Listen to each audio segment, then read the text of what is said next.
오늘 마가복음 5장에는 여러 가지 기사들이 나옵니다. 우리가 잘 아는 그런 말씀들이죠.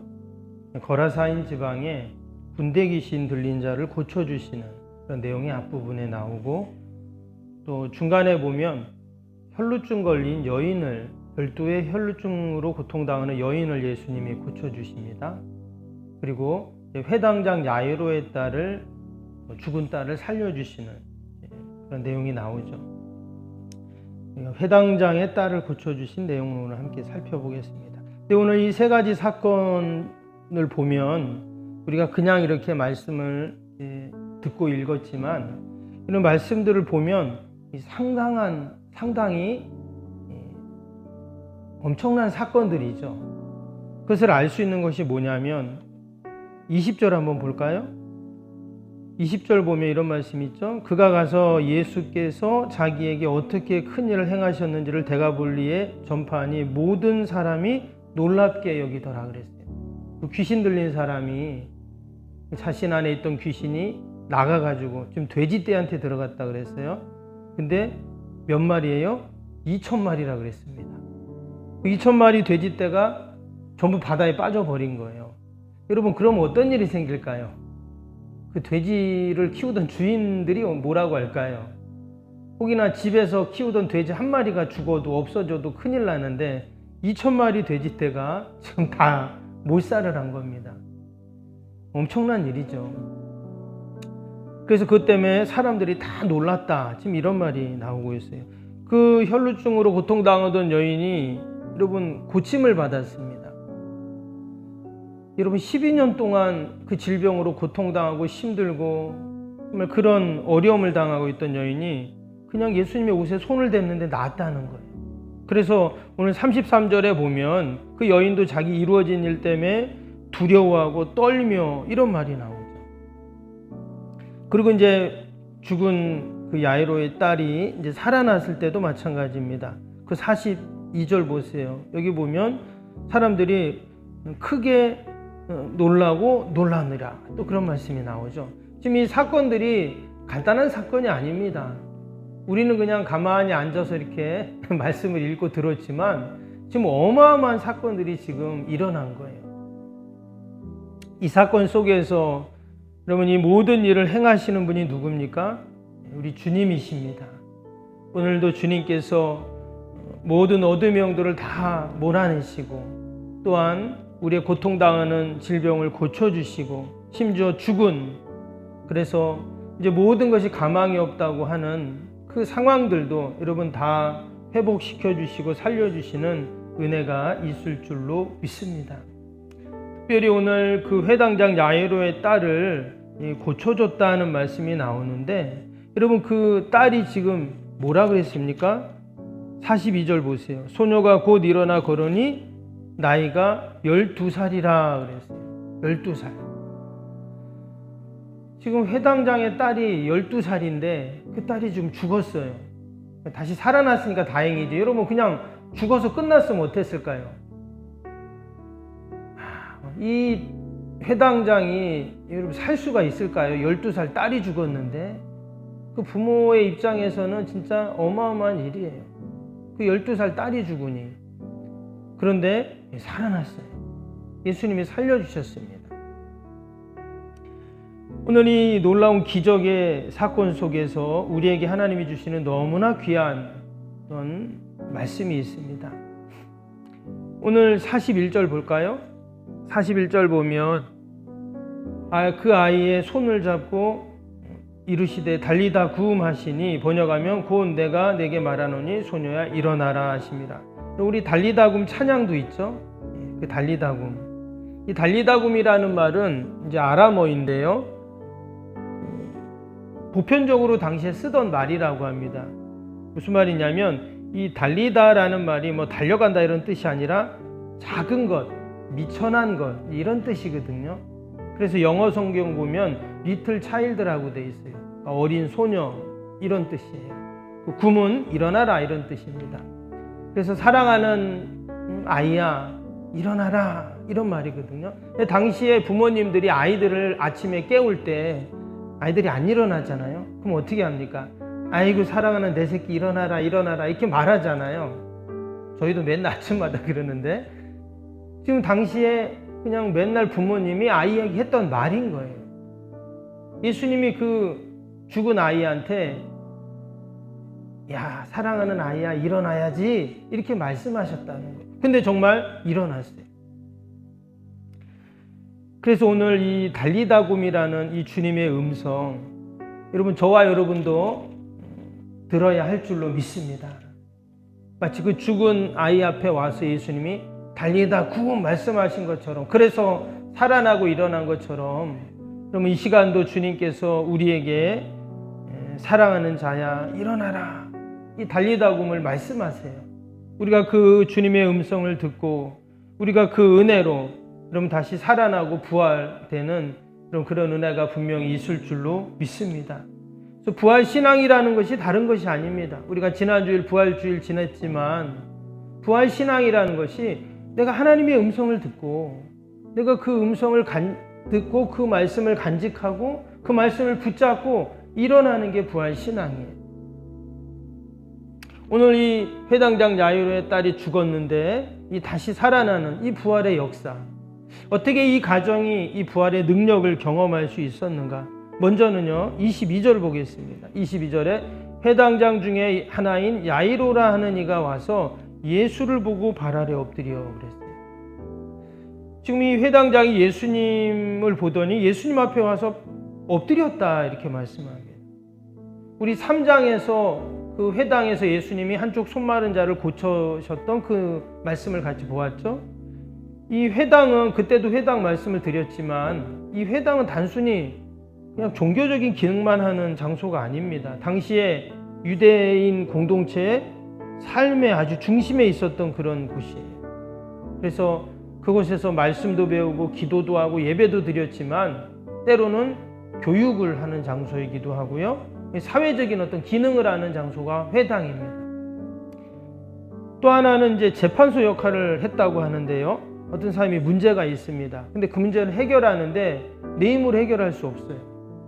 그러면 그 문제를 갖고 이 회당에 옵니다. 그러면 그 회당장이 때로는 재판관의 역할도 겸했다는 거예요. 그 문제를 해결해 주는 사람이 회당장입니다. 그러면 아무나 회당장이 될 수 없겠죠. 상당한 지식과 또 존경을 받는 사람이 회당장이 되는 거죠. 그런 회당장이 지금 예수님 앞에 그 발 앞에 엎드렸다는 겁니다. 여기서 엎드렸다는 이 단어를 보면 경배했다 이런 뜻이거든요. 지금 어떻게 회당장이 사람들을 재판을 하는 그런 사람이 아니 예수님 앞에 와서 지금 엎드렸다는 거예요. 마치 그 회당에서 한쪽 손 마른 사람이 그 주님께 손을 내밀어 가지고 그 고침을 받은 그 사건처럼 지금 이 회당장도 그 예수님 앞에 무릎을 꿇고 엎드려서 그 예수님께 은혜를 구하는, 내 지금 딸이 있는데 12살 먹은 어린 딸이 있는데 지금 죽어갑니다. 좀 어떻게 좀 고쳐주시고 도와주세요. 이런 은혜를 구하는 거예요.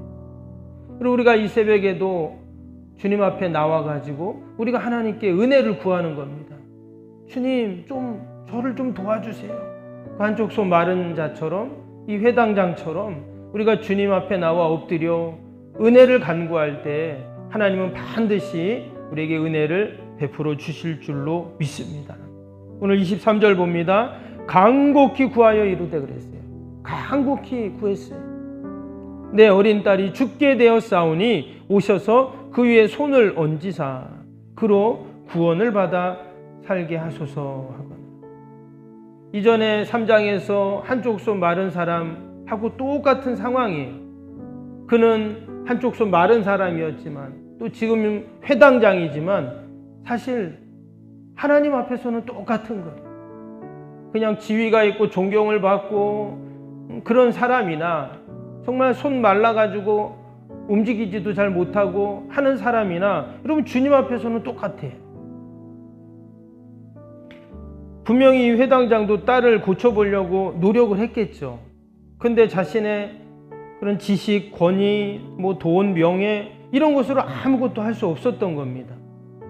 그리고는 결국 예수님께 나와 도움을 구하고 있는 것이죠. 이 회당장 이야기를 이제 회당장과 이야기를 하는 고 이제 회당장 딸을 고쳐주러 이제 집으로 가게 되죠. 근데 가다가 누구를 만납니까? 중간에 보면 이 12의 혈루증 걸린 여인을 만나게 되죠. 그래서 오늘 말씀해 보면 25절부터 쭉 34절까지 이 혈루증 걸린 여인이 예수님께 와서 옷을 만지고 누가 내 옷에 손을 댔냐 얘기하시고, 그래서 여인과 이제 한참 대화하는 그 내용이 나옵니다. 근데 그러다가 어떤 일이 생겼어요? 회당장의 딸이 죽은 사건이 이제 나옵니다. 그래서 그 35절 보세요. 아직 예수께서 말씀하실 때, 그러니까 그 혈루증 걸린 여인과 얘기하실 때 회당장 집에서 사람들이 와서 회당장에게 이르되 당신의 딸이 죽었나이다. 죽었다는 거예요. 어찌하여 선생을 더 괴롭게 하나이까? 무슨 말이냐면 이제 애가 죽었으니까 뭐 예수님 집에 안 와도 된다 그 말이에요. 여러분 지금 회당장 입장에서는 어떻습니까? 이제 예수님이 가셔서, 능력이 있는 분이 가셔서, 기적을 행하시는 분이 집에 가셔서 이 죽어가는 딸은 이제 고치시겠지 이랬는데, 중간에 그 혈루증 걸린 여인 때문에 시간이 지체돼서 딸이 죽어버렸어요.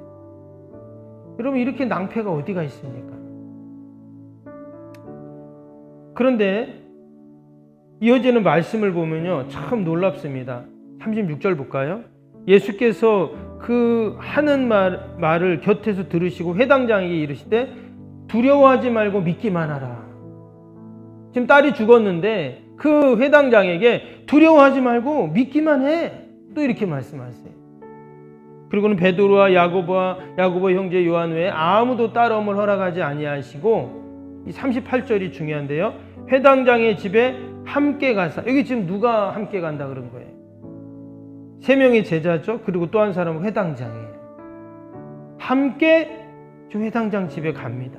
갔더니 사람들이 떠들고 막 울며 통곡을 하고 있었습니다. 근데 중요한 것은 그 회당장이 여전히 주님과 함께 가고 있다는 게 중요해요. 지금 딸은 죽은 상황입니다. 그런데도 여전히 어때요? 주님의 손을 붙잡고 이 회당장이 함께 가고 있어요. 여러분 우리가 부활의 신앙이라는 것이 뭐냐? 늘 주님과 손잡고 동행하는 거예요. 우리가 어떻게 하면 부활의 능력을 경험할 수 있는가? 이 회당장이 지금 부활의 능력을 경험했거든요. 그 딸이 살아났으니까. 근데 그가 어떻게 이 부활의 능력을 경험했는가? 마지막까지 주님과 동행하고 주님 손을 꼭 잡고 있는 거예요.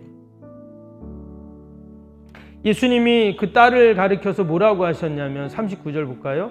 들어가서 그들에게 이르시되 너희가 어찌하여 떠들며 우느냐? 이 아이가 죽은 것이 아니라 잔다.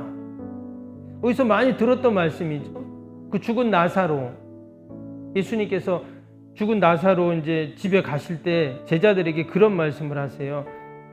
우리 친구 나사로를 내가 집에 간다. 나사로가 죽은 게 아니라 자는데 내가 깨우러 간다. 이런 말씀을 하셨어요. 근데 지금도 똑같아요. 그 죽은 야이로의 딸을 뭐라고 했어요? 죽은 게 아니라 자. 내가 깨울 거야. 이렇게 말씀하세요. 이것도 마찬가지입니다. 여러분 주님과 우리가 동행한다는 것, 주님과 함께 한다는 것이 그겁니다. 주님의 말씀을 내가 믿고 가는 거예요. 여러분 지금 회당장 입장에서는 딸이 죽었다는 소식을 들었는데 예수님은 잔다고 하니까, 근데 집에 와보니까 딸이 어때요? 정말 딸이 죽어서 시신이 있는데 예수님 잔다 그러는 거예요. 이거 얼마나 웃긴 얘기입니까? 분명히 죽었는데 잔다 그러니까. 근데요 주님이 말씀하신 것을 내가 그냥 믿고 붙잡는 거예요. 그래 주님이 죽은 게 아니라 잔다고 하시니까 그래 자는 게 맞아. 주님이 자신다고 하면 잔 거야. 이 회당장은 그대로 말씀을 믿어요. 그랬더니 어떤 일이 일어납니까? 죽은 딸이 살아나는 이 부활의 능력을 경험하게 되었어요. 오늘도 우리가 주님과 함께 동행하면서 내가 그대로 하나님 말씀을 붙잡고 믿고 우리가 나아갈 때 반드시 우리도 이런 구원의 역사를, 부활의 역사를 분명히 경험하게 될 줄로 믿습니다. 아멘. 오늘도 우리가 부활의 능력을 경험해야 됩니다. 우리가 부활주일을 그냥 지나고 끝나는 것이 아니라 지난주일 부활주일 부활의 능력을 우리가 의지했다면 이번 주도 부활의 능력 의지하고 날마다 여러분 부활의 능력을 기대하고 소망하고 우리가 함께 경험해야 할 줄로 믿습니다. 우리가 말씀 생각하면서 또 같이 기도하겠습니다. 목요일 기도 함께 합니다. 61번부터 75번. 모든 예배를 통해 하나님의 임재 회복, 치유의 역사를 경험하게 하옵소서. 아멘. 살아계신 하나님을 만나는 예배, 감격이 있는 역동적인 예배가 되게 하옵소서. 아멘. 온 성도들이 예배를 사모하게 하시고 처한 곳에서 예배자가 되게 하옵소서. 아멘. 성도들 간의 친밀한 교제를 통해 치유 회복의 역사가 일어나게 하옵소서. 아멘. 한 사람도 소외됨이 없이 모든 성도들이 풍성한 사랑을 경험하게 하옵소서. 아멘. 선교, 구제, 섬김의 역사가 역동적인 예수 생명의 교회가 되게 하옵소서. 아멘. 새가족 모임과 구역 선교회를 통해 새가족들이 교회에 잘 정착하게 하옵소서. 아멘. 올해도 구역 모임과 부서 모임, 남녀 선교회 모임이 잘 이루어지게 하옵소서. 아멘. 교학교가 더욱 부흥하고 청년부 모임이 활성화되게 하옵소서. 아멘. 성도들이 직분과 은사를 따라 1인 1사역을 실천하며 교회를 섬기게 하옵소서. 아멘. 모든 성도들이 예수님의 섬김과 헌신의 마음을 품고 신실하게 행하게 하옵소서. 아멘. 성도들이 다양한 은사와 잠재력이 섬김의 장으로 잘 연결되어 섬기게 하옵소서. 아멘. 성도들이 영혼구원에 대한 마음을 품고 전도 대상자들 위해 기도하게 하옵소서. 아멘. 모든 성도들이 복음의 가치를 알고 복음의 씨앗을 뿌리는 삶을 살게 하옵소서. 아멘. 매주 새가족이 등록하게 하시고 교회 믿음의 뿌리를 잘 내리게 하옵소서. 아멘. 예수님의 이름으로 기도합니다. 아멘. 사랑과 은혜가 충만하신 하나님 아버지, 어떻게 죽은 딸이 어떻게 하나님 죽어 시신이 되어 있는 그 사람이 다시금 살아날 수 있습니까? 우리가 주님과 동행하고 주님 말씀 붙잡고 부활의 능력을 소망하며 나아갈 때 반드시 하나님은 부활의 은혜를 경험케 하실 줄로 믿습니다. 그러한 은혜로 소망으로 오늘도 믿음으로 하나님 나아가게 하여 주옵소서. 새벽에도 하나님 나라 민족과 교회와 이웃과 우리의 힘으로 알 수 없는 인생 문제들 다 하나님께 아뢰입니다. 하나님께서 은혜와 긍휼을 베풀어 주시고 선하게 인도하여 주옵소서. 하나님 연약한 육신 또 우리 병사는 환우들 어르신들 늘 하나님 강건케 하셔서 건강 때문에 염려 근심하지 않도록 하나님께서 늘 회복의 은혜를 더하여 주옵소서. 오늘도 우리 교회 일터 가정 자녀들 눈동자같이 지켜주시고 하나님 모든 영들이 일절 틈타지 않도록 늘 보호하여 주옵소서. 하나님 저에게서 섬기는 여러 선교사님들이 있습니다. 또 우리 기관들 또 아버지 미자리 교회들 아버지 또 우리 이웃들 하나님 늘 보살피셔서 늘 하나님의 은혜가 머물게 하여 주옵소서. 하나님이 힘들고 어려운 때 우리 한국교회가 더 기도하게 하시고 우리 믿음의 성도들이 하나님 앞에 나와서 기도하며 하나님 귀한 사명 잘 감당케 하여 주옵소서. 아버지 오늘도 우리의 모든 기도의 제목들 가운데 하나님이 도우실 줄 믿고 예수님의 이름으로 기도하옵나이다. 아멘. 하늘에 계신 우리 아버지, 아버지의 이름을 거룩하게 하시며 아버지의 나라가 오게 하시며 아버지의 뜻이 하늘에서와 같이 땅에서도 이루어지게 하소서. 오늘 우리에게 일용할 양식을 주시고 우리가 우리에게 잘못한 사람을 용서하여 준 것 같이 우리 죄를 용서하여 주시고 우리를 시험에 빠지지 않게 하시고 악에서 구하소서. 나라와 권능과 영광이 영원히 아버지의 것입니다. 아멘.